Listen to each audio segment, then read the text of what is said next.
Welcome.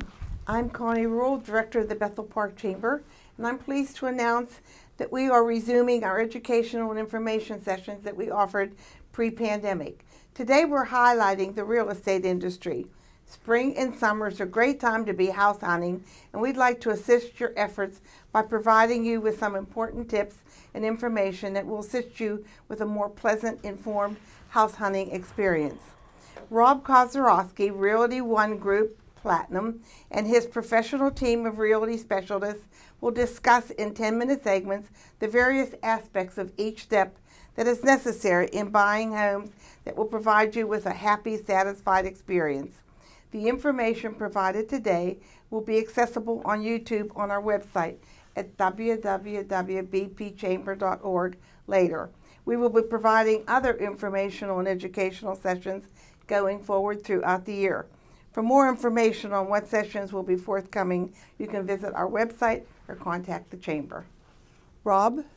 Thank you, Connie. Yeah, with me today, I'm Bob Kozarowski, as Connie said, with Realty One Group Platinum. We're based out of Bridgeville, Pennsylvania on Washington Avenue. And today I have Jeff Lagoni with Stockton Mortgage with me.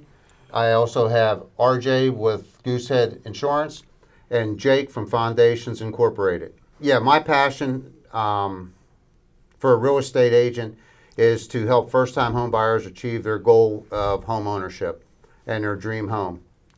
I often get asked what the steps are like to get into the home ownership in today's competitive market.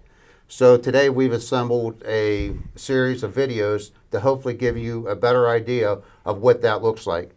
And behind me and with me, we have a team of professionals here that will help you to understand what that process looks like. So what are the first steps? Well, the first step's got to be you got to set yourself a budget. And then after that, you got to pick a location. Those seem pretty typical. One thing people don't think about is they need to make sure that their credit is intact. And what I mean by that is don't make any large purchases or do anything with your credit until you speak with a loan officer. I suggest when you speak to your loan officer that you actually interview them. Make sure that they're going to be there to fit your needs.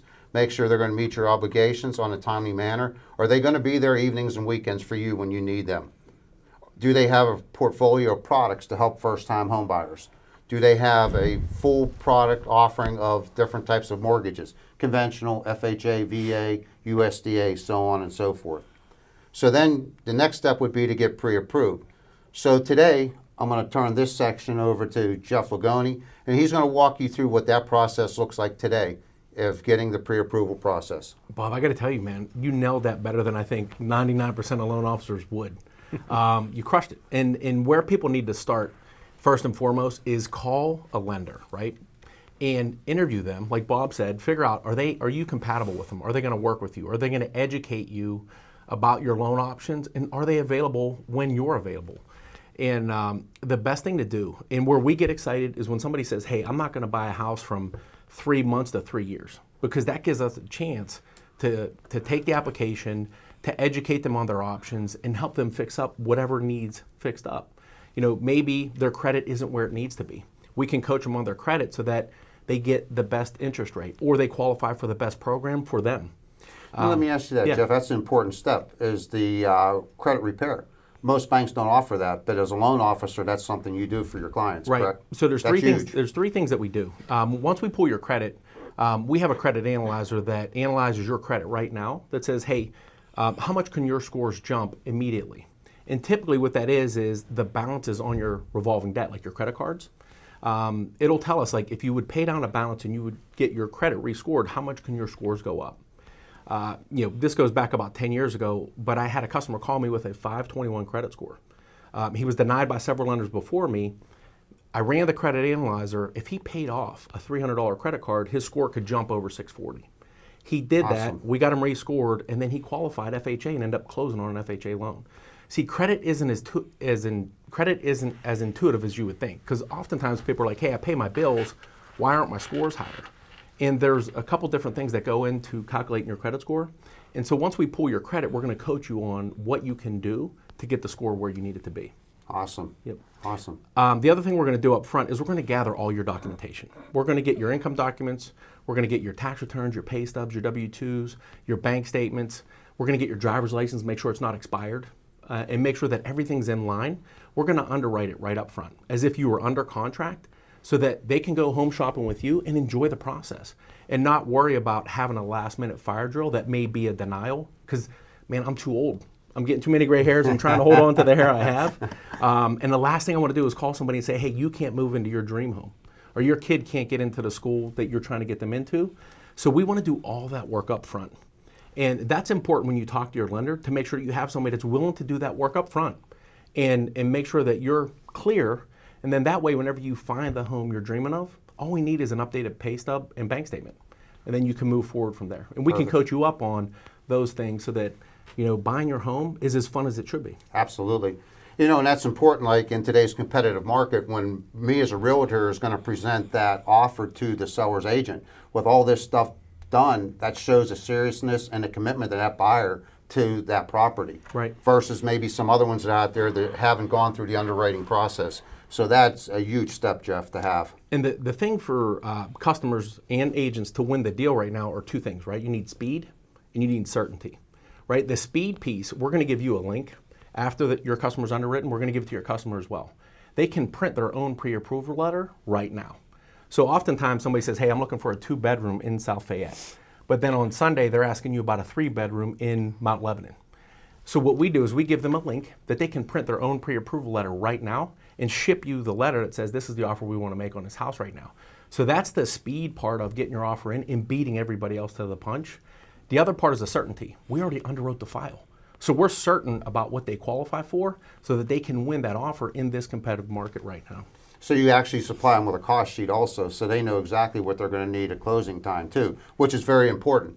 I mean, today you need to know if you're going to put an offer on a property, how much are you going to need to close and can you afford that property? It takes the stress out of home buying when you have all this information in front of you. Right, because we're going to have that conversation up front. Oftentimes, what people qualify for isn't what they should be buying. We're going to have that conversation like, are you comfortable with this monthly payment? Are you comfortable with this amount of money that you need to bring to close? Not what you qualify for, but what fits your budget, right? And that's the most important thing is doing right by the customer, not by what they just qualify for. Amen. Yep. Yep. Good segment. And then pre-approval process, Jeff, that's all goes into the pre-approval. So one other key thing is you hear a lot, pre-approval and pre-qualified. What is the difference, Jeff? You know, those two terms were used interchangeably years ago.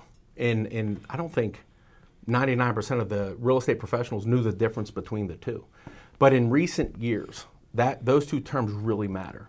So a pre-qualification means you just had a conversation and maybe they pulled your credit, but they didn't verify any of your documentation. A pre-approval means you actually got your documents in and they reviewed them. The key part of that is, somebody could say, hey, my annual salary is $60,000 a year. But once they send their documents in and the underwriter looks at their documents, looks at their tax returns, and looks at what their deductions are, their mortgage qualifying income may be different, which it is most times, than what their salary is. Right. And so a friend of mine said, hey, I make $65,000 a year. I'm not sending you my documents in. I'm like, my man, please send me your stuff in, right? So he sends his stuff in. After he gets underwritten, his mortgage qualifying income was $38,000. Yeah. Right? That's a huge difference between what you qualify for and what you think you qualify for. Exactly. So that's the importance of getting your documents in up front to make sure that it's reviewed and you're good to go going forward. Thank you. Yep. So now we'll go to the next step. As I mentioned before, you want to interview your loan officer and make sure as they are compatible with you. And as you can see, Jeff is very knowledgeable on the industry. So the next step would be to interview your realtor. Make sure that you choose a realtor that's as knowledgeable within the market itself also. That's going to work within your best interest and not on their best interest. He's going to be there to support you whenever you need to support, evenings, weekends, whenever that may be. And always have your best interest in mind. Bob, the one thing I'd like to say, I work with a lot of real estate agents. And over from 19, 20, and 21, a lot of people hopped into this business. And the best thing I love hearing is somebody going, I want to be a real estate agent because I want time freedom. I want to work part time. And that is not the case. it Once doesn't you hop, happen, once no. you hop in as a real estate agent, you're working 7 days a week. Absolutely. Right? This is not 9 to 5. You're on demand because you need to be there when your customers need you. They need you on nights and weekends. Amen.